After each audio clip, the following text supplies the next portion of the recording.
pues está vinculado con múltiples medios, los medios comunicativos, pues, el internet, lo que es la sociedad en sí, la familia.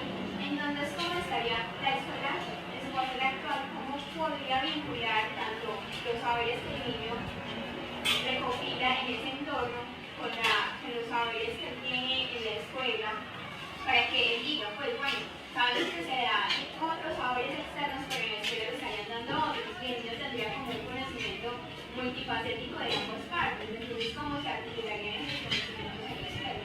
Sí, hay un asunto, por ejemplo, que es bien interesante y es lo que se acaba de plantear, es decir, cómo articular el saber formal que la escuela le sigue dando a niños, pues en el sentido clásico, con unos saberes sociales que son muy amplios, muy diversos, incluso que a veces rompen con lo que la escuela le está brindando a niños.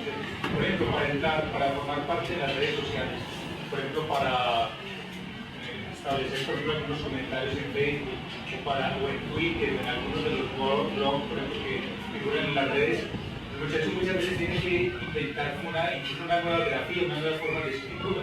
Aparece una grafía, nuevas formas de escritura, incluso de una manera tan fuerte que el reciente Nobel Vargas Llosa decía que los jóvenes son unos bárbaros, que no sabían escribir, que no sabían organizar sintácticamente una frase, precisamente retomando lo que él veía en Facebook, en Twitter y en las redes sociales.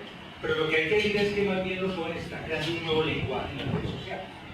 Lo que uno tiene que decir es cómo interactuar ese nuevo lenguaje que ellos están creando en las redes sociales con el lenguaje que la escuela y la escritura que la escuela está proporcionando. Nosotros no simplemente tenemos que desconocer ese nuevo lenguaje, sino tratar de buscar cómo el lenguaje de la escuela se integra con el lenguaje de las redes y con el lenguaje de los pares, ¿cierto?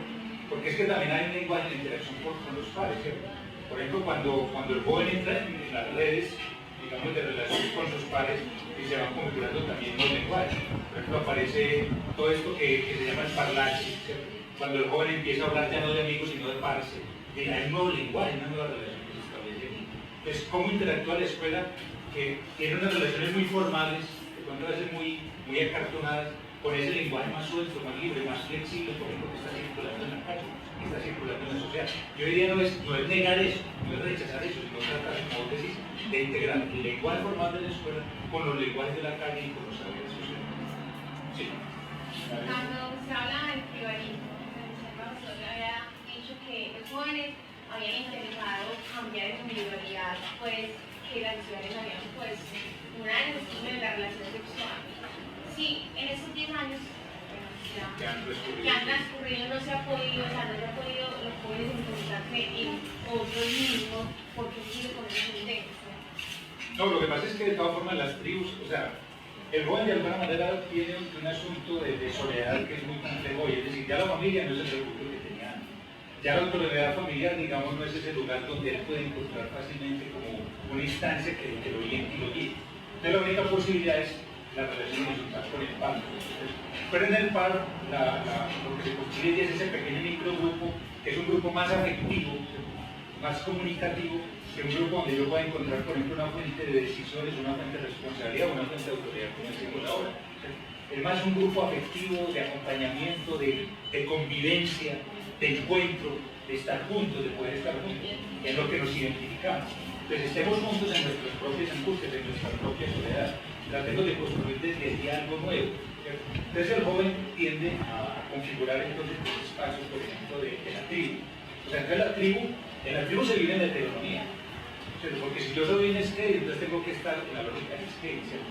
Si soy un punkero, entonces estoy en la lógica del punk, y entonces estoy pendiente de eso, de la música punk, de cómo me conecto con mis amigos sobre la base de ese gusto musical. Entonces puedo vivir solamente en la heteronomía, un gusto musical, y compartir un juego, y compartir una posibilidad de encuentro y de estar juntos. Entonces hay mucha heteronomía y muy poca autonomía. Ese es un drama que está viviendo el pueblo, la heteronomía frente a la autonomía. Nosotros decimos, hay que buscar la autonomía, pero ellos en la tribu están viviendo la heteronomía. Usted tiene que ser punkero, tiene que ser roller, tiene que ser skate, tiene que ser emo, tiene que tener actitudes de emo. O, por ejemplo, los argentinos tienen que tener la actitud de flogger, que es una nueva estructura para los argentinos, flogger. Entonces usted tiene que tener la actitud de la tribu, entonces usted es muy heterónomo y muy poco autónomo, pero forma parte de esa crisis de autoridad, de esa soledad, de esa angustia.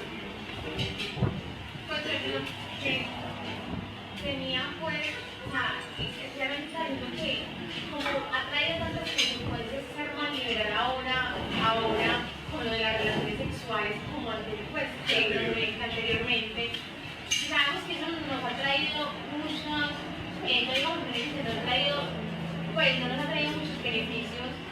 ¿Por qué? O sea, ¿por qué seguimos en eso? ¿Por qué se entiende de que sabiendo que, por ejemplo, en Brasil ya, por ejemplo, es más abierto, entonces ahí es donde hay más salidas, o sea, sabemos que no nos ha traído muchos beneficios, ¿por qué seguimos en eso? No, lo que pasa es que ahí es un asunto más de valoraciones y evaluaciones.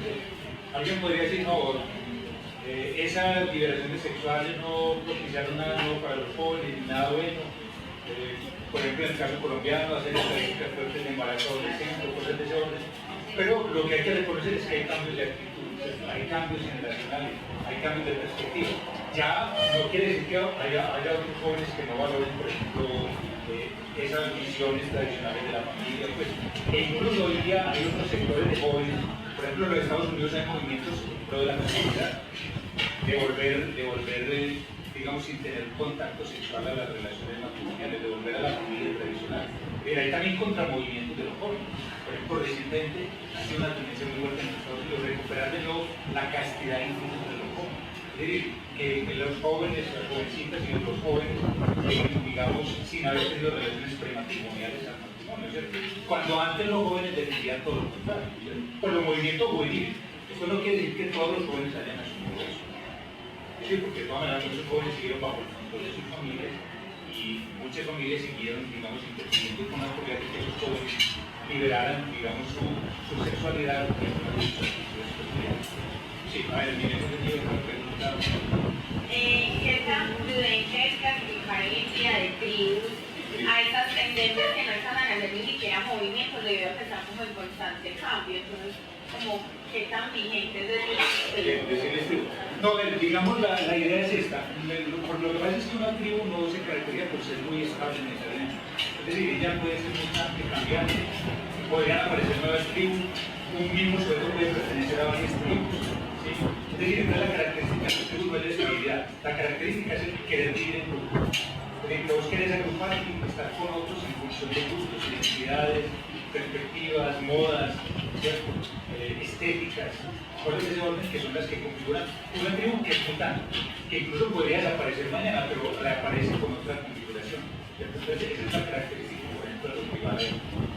¿Sí? Es muy importante pues, conocer todos estos fenómenos en los que está envuelta la sociedad de hoy, pero ¿qué mecanismos o qué posibilidades hay de realizar una transformación en la conciencia de la juventud frente a eso?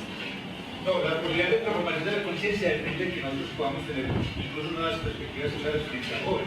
Porque lo que le estaba diciendo yo ahora, pensaría yo que la heteronomía, el hedonismo, por ejemplo, el querer gozar del instante, el querer vivir solamente en el instante, como le está pasando a muchos jóvenes hoy, el querer el disfrute, el vivir en el día a día, yo diría, por ejemplo, que eso no es una buena expectativa para la juventud. Entonces el asunto es cómo lograr recuperar valores trascendentes para los jóvenes, proyectos de vida de largo plazo, perspectivas de largo plazo. Lo que pasa es que estamos viviendo en una sociedad también, una sociedad de consumo y de desecho, una sociedad que desecha cosas, en una sociedad de lo desechable, en una sociedad del reciclaje, en una sociedad incluso que tiene una perspectiva de vida a veces como muy corta, en una sociedad en crisis. Entonces a veces es muy difícil venderle, entre comillas, al joven esos nuevos valores, esos valores trascendentes que le permitan como reconfigurar una identidad, digamos, en un cierto sentido más estable y con más perspectiva de futuro. Es decir, un proyecto de futuro. Porque recuerden lo que decían los jóvenes en la década de los 90, en una película que hizo acá Héctor Gaviria en Colombia. La consigna de los jóvenes durante mucho tiempo fue no futuro, no futuro. ¿Recuerdan la película de Víctor Gaviria? No futuro, o sea, no hay futuro. Para los jóvenes no había futuro. Entonces, el asunto es cómo lograr, digamos, esos valores trascendentes y esa construcción. Sí. Entonces, tendríamos ya la última pregunta para que vamos finalizando. Bueno, mi pregunta es que en el contexto de los jóvenes, el adulto, pues básicamente gira en torno a su perspectiva como de vida. Un joven sin un adulto, pues básicamente no tiene forma de existir.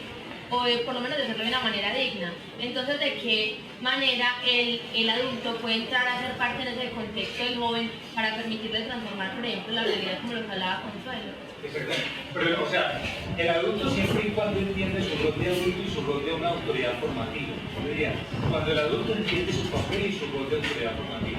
Si el adulto pretende devolverse a lo joven, a lo adolescente, en función de que podría establecer una relación de par y de amigo con su hijo o con la persona que tiene en un momento dado a cargo, allí está, digamos, errando su rol. O sea, hay un error en ese rol. Entonces se trata de que el adulto vuelva a asumir su rol de adulto, vuelva a asumir su perspectiva de adulto y vuelva a asumir ese papel de autoridad formativa.